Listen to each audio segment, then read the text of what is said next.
Assalamualaikum sahabat muslim yang dirahmati Allah. Semoga kalian semua dalam lindungan Allah dan sehat selalu. Jumpa lagi di channel Pintu Surga. Pada kesempatan kali ini, kita akan sedikit membahas tentang dunia jin menurut Islam. Tonton videonya sampai selesai ya. Jangan di-skip agar kalian tidak salah paham. Dan insya Allah ini bisa menjadi pemahaman buat kita khususnya muslim. Pengertian jin. Jin menurut bahasa memiliki asal kata ijinan yang artinya tersembunyi. Jin juga berarti sesuatu yang tersembunyi dan halus atau tidak terlihat. Adapun menurut istilah, jin ialah penghuni alam gaib dan bersifat imaterial. Jin merupakan makhluk yang Allah ciptakan dari api dan bersifat gaib. Oleh sebab itu, wujud jin tidak dapat dilihat oleh manusia. Tidak diragukan bahwa jin diciptakan lebih dahulu daripada penciptaan manusia. Al-Quran sebenarnya sudah sangat jelas menggambarkan mengenai penciptaan jin dan perbedaannya dengan penciptaan manusia. Jenis-jenis jin, jin muslim. Sebagaimana halnya manusia, jin juga ada yang muslim dan ada pula yang kafir. Dan beberapa di antaranya, yang muslim bahkan ada yang hafal Al-Quran seluruhnya. Jin muslim adalah jin yang beriman kepada Allah. Mereka tidak mengganggu manusia, terlebih lagi merasukinya. Tingkat keimanan mereka pun bervariasi. Ada yang lemah imannya, dan ada pula yang kuat layaknya keimanan manusia. Dan di antara mereka, ada pula yang cerdas dan ada pula yang bodoh dan senang membuat kesalahan. Hal ini tak lain, karena mereka juga makhluk Allah yang tidak sempurna dan memiliki banyak kekurangan. Jin kafir.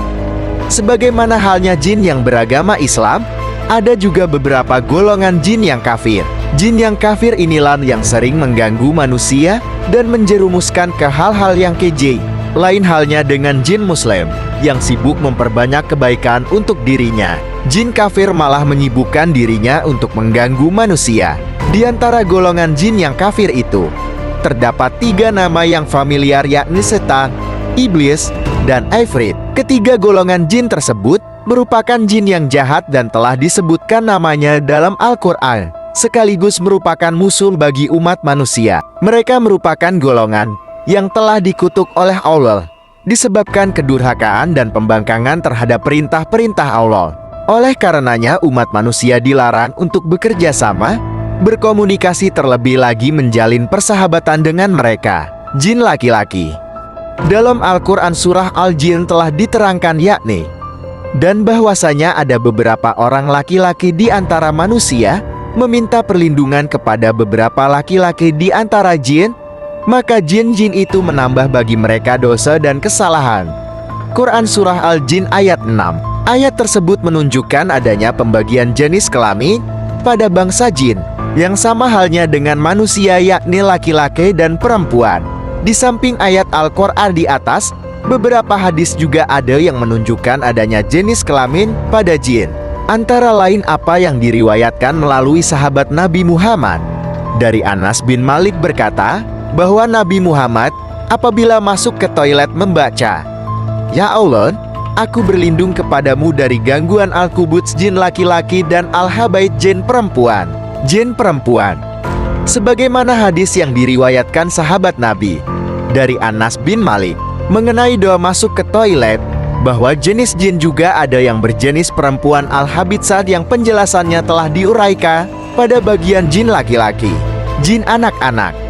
Untuk jenis jin yang satu ini merupakan jin yang berbentuk anak-anak atau yang disebut juga dengan tuyul.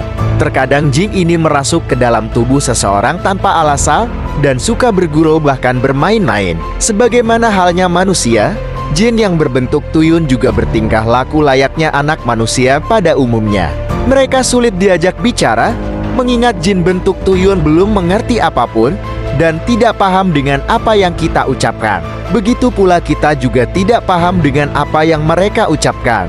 Dan kebanyakan yang dirasuki oleh jin bentuk tuyul ialah anak-anak, karena dia tengah bermain, bercanda, bahkan mengobrol dengan cara dia.